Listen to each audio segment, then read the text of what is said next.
Olá! Sejam bem-vindos ao canal Eu Sei, Tu Sabe, e Nós Sabemos. No vídeo de hoje, vamos relatar a história da Ford no Brasil. Mas antes, não se esqueça de se inscrever, dar um like e compartilhe nos seus grupos de amigos no WhatsApp. Assim você estará motivando a continuidade do canal, para mais vídeos interessantes como este. A Ford é uma montadora de veículos automotivo norte-americano, que foi idealizado em 1908 por um dos empreendedores mais importantes da era moderna, o Henry Ford, que revolucionou o conceito automobilístico e meio de transporte, tanto na tecnologia a combustão de motores quanto a linha de montagem em suas fábricas. Se quiserem saber sobre a história deste grande visionário, diga nos comentários, que faremos um vídeo sobre o Henry Ford, e tudo o que ele fez para a indústria mundial. Em 1919 a sede da Ford, situada nos Estados Unidos, aprovou a criação de uma filial no Brasil, onde ainda seria o segundo país da América Latina a receber investimentos da marca, pois a Argentina já tinha sua fábrica estabelecida, onde saiu os recursos financeiros iniciais para começar as atividades da marca no Brasil, que começou num prédio de 2 andares na rua Florencio de Abreu, no centro de São Paulo, no dia 24 de abril daquele mesmo ano. Foi um investimento muito alto para a época, cerca de $25 mil. Para se ter uma ideia do quanto isso significava, hoje, em 2023, esses valores se equivalem a mais de $37 milhões. Para começar suas atividades no Brasil, foram 12 funcionários. Dentre esses os E.A. Evans e Benjamin Kolff começaram uma linha de montagem para fabricar os modelos T e os caminhões Ford TT. Naquele momento, a Ford estava se consolidando como a primeira fábrica de automóveis no Brasil, no seu primeiro ano desde sua inauguração, em 1919. Foram vendidos mais de 2.400 automóveis. Na década de 20, a sede do Brasil mudou de endereço. Mais precisamente na Praça da República, também em São Paulo, que antes era um ringue de patinação da cidade. No segundo ano de atividade, a Ford dobrou o número de vendas dos seus veículos, com mais de 4.000 vendas. Em 1921 inaugura sua sede própria no bairro do Bom Retiro, na Rua Salã. Um prédio construído especialmente para funcionar a linha de montagem dos automóveis. A obra foi supervisionada pelo engenheiro americano S.R. Brown, que antes foi responsável pela construção de uma outra fábrica nos Estados Unidos, em Iglan Park. O gerente da filial no Brasil foi o dinamarquês Christian Orber, que se manteria no cargo até 1953. A fábrica empregava cerca de 124 funcionários, e tinha capacidade de produzir mais de 4.500 carros e 360 tratores. Isso dava mais de 40 carros produzidos por dia. No fim da década de 20, a Ford trouxe um centro de treinamento de mecânica especializada, para treinar novos mecânicos e ampliar ainda mais o conhecimento sobre manuseio de seus motores. E assim foi feito também em São Paulo, a aquisição de novos terrenos no bairro Ipiranga, para aumentar ainda mais sua produção. Ao mesmo tempo, a Ford inaugurava mais uma linha de montagem, dessa vez, no centro da cidade do Rio de Janeiro, na Avenida Graça Aranha, número 333. Mas antes, Henry Ford tinha um projeto grandioso para o Brasil e tinha como objetivo de fazer um polo produtivo de látex, já que a matéria-prima para a fabricação de pneus para seus automóveis eram importados da Malásia, que na época, era ainda uma colônia britânica, trazendo um alto custo na produção de pneus para os veículos. Esse complexo se chamou Fordlândia, inspirado na Disneylândia do Walt Disney. Chegou a ser construído às margens do rio Tapajós, no estado do Pará. O complexo era tão grande que seus funcionários residiam por lá, e era praticamente uma cidade montada pela Ford. Só que o projeto foi encerrado em 1945, pois se descobriu que a terra era infértil para a produção das matérias-primas que se pretendia além do látex, chegando à conclusão que seus engenheiros agrônomos não tinham capacidade de cuidar de uma agricultura equatorial de forma sustentável, e ao mesmo tempo, garantir uma produção em grande escala. No início da década de 30, houve uma recessão econômica mundial. E por isso, alguns estados do Brasil sofreram com a retirada de seus investimentos de suas fábricas, em Recife, Porto Alegre e Rio de Janeiro, onde se produzia o carro modelo T, que após crise econômica, o carro foi substituído pela Ford Mundial, pelo inovadora modelo A, com seu motor de 4 cilindros. Considerado super resistente e ótimo custo-benefício para o consumidor final. No Brasil o sucesso foi tanto, que logo ganhou o apelido de Fordinho.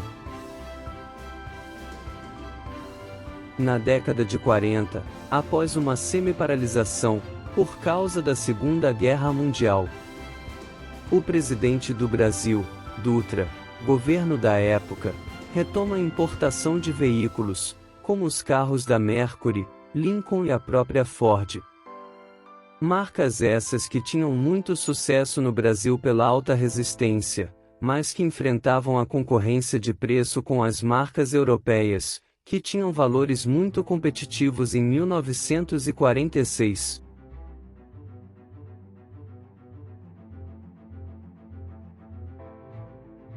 Na década de 50, a Ford aproveitou o primeiro centenário da cidade de São Paulo para lançar no Brasil um modelo que fez muito sucesso nos Estados Unidos, o modelo Thunderbird. O lançamento foi feito no Parque Ibirapuera em 1954. E em 1958 o Juscelino Kubitschek, presidente do Brasil, na época, inaugurou uma nova fábrica de motores V8, dentro do complexo industrial na região do Ipiranga, em São Paulo, dando sequência a um programa do governo de nacionalizar produtos automotivos, deixando de simplesmente montar os carros com peças importadas, para fabricação e montagem 100% nacional. Uma cidade muito importante para que esse plano econômico acontecesse, foi a cidade de Volta Redonda, no Rio de Janeiro, que até hoje é conhecida como a Cidade do Aço.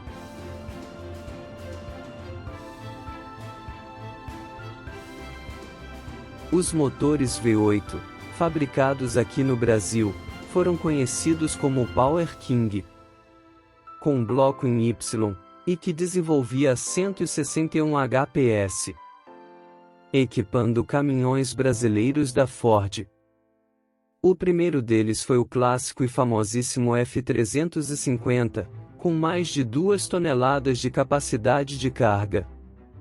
E nesse período, a Fábrica do Brasil teve a honra de receber, pela primeira vez, o dono e idealizador da marca, o Henry Ford.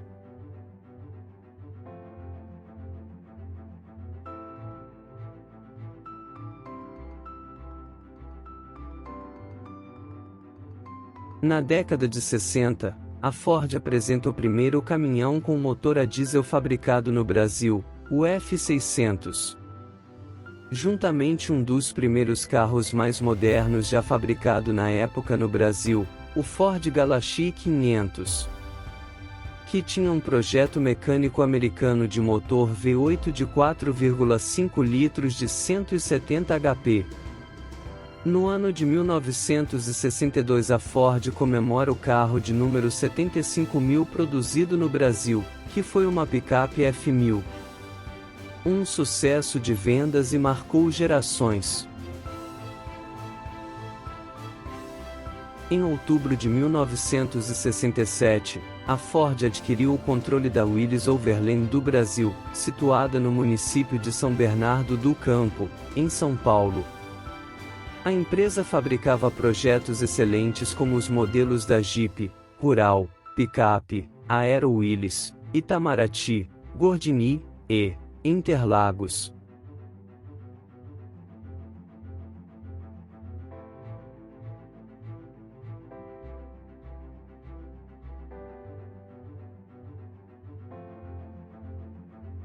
Após a compra da fábrica, a Ford resolveu, na década de 70, produzir a linha LTD.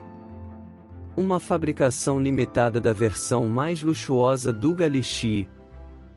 Seria o primeiro veículo do Brasil que vinha com transmissão automática, e com um motor de 190 HP. A Ford também trouxe ao público o Corcel, que era um projeto de veículo médio porte da Willys, até a compra da Ford, que logo foi aperfeiçoado. O Corcel entrou para a história como o veículo mais produzido pela marca no Brasil. Na década de 70, a Ford fez uma pesquisa com seus consumidores para saber o que poderia fazer para disputar com a concorrência das outras marcas. Quando chegaram à conclusão de que o modelo Maverick, que era um projeto norte-americano de 69, seria o carro escolhido para voltar aos maiores números de venda. O Maverick brasileiro tinha o mesmo motor do Mustang, que já era um sucesso de vendas nos Estados Unidos. Com um motor de 6 cilindros ou um motor V8 302 de 5 litros. Um carro espetacular para a época e até hoje, colecionadores tratam esse carro como um relíquia do automobilismo.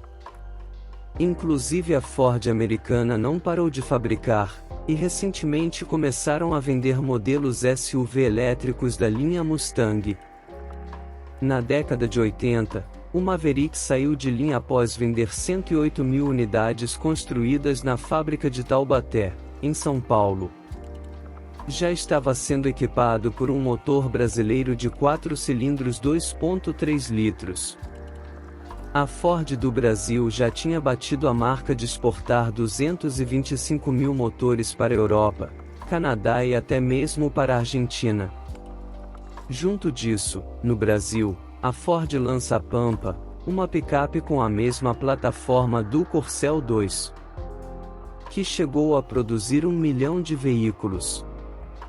Em 82, a Ford lança o Del Rey, com bastante tecnologia para a época, como vidros e travas elétricos.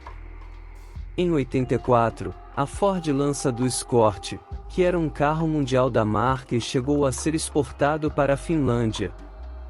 E aqui no Brasil foi considerado o melhor carro movido a álcool do mercado, e também lançou o modelo conversível, com seus 4 cilindros, motor CHT e 1.6 litros. E por fim, na fábrica do Ipiranga Ford fabricou também caminhões com cabine basculável, o modelo Cargo, que chegou a ser exportado para os Estados Unidos. Na década de 90, a Ford atinge a marca de 4 milhões de unidades vendidas. Faz uma parceria com a Volkswagen, para equipar os modelos Del Rey, Escort e Verona, com os motores 1.8. Em seguida a Ford criou um modelo de segmento de luxo, com o Versailles, com transmissão automática opcional. Lança também o Escort Hobby 1.0, que foi um sucesso de vendas, com catalisador, injeção eletrônica e 5 marchas, e com motores a gasolina e álcool. A fábrica de São José dos Campos foi remodelada para fabricar o Fiesta, a picape Courier, e o Ford Ka. No início do século XXI, a Ford apostou no Focus para revolucionar sua imagem nas construções de seus veículos. E deu certo. Foi um dos carros mais premiados no Brasil e do mundo. E nesse período a região do Nordeste, em Camaçari na Bahia, ganhou um complexo industrial da Ford, que chegou a produzir 250 mil veículos por ano. E a marca chegava aos 85 anos de serviços no Brasil. E para competir com a concorrência, resolveu investir no segmento de veículos utilitários esportivos. Os famosos modelos SUV. E daí nasce o EcoSport. Um carro que virou líder de vendas por um bom período, colocando mais uma vez a Ford de volta no mercado de utilitários.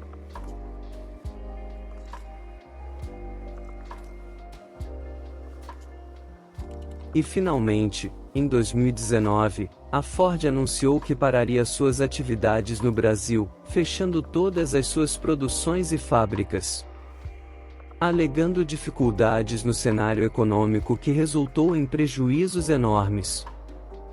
A marca diz que continuaria no Brasil apenas para importar veículos e fabricar peças de reposição e manutenção dos veículos EcoSport Ford Ka, por um período determinado, ainda não divulgado. Foram mais de 5.000 funcionários demitidos e 3 fábricas desativadas pelo Brasil e na Argentina. E agora, vamos matar saudades de alguns carros da Ford que vimos pelas ruas do Brasil que marcaram época.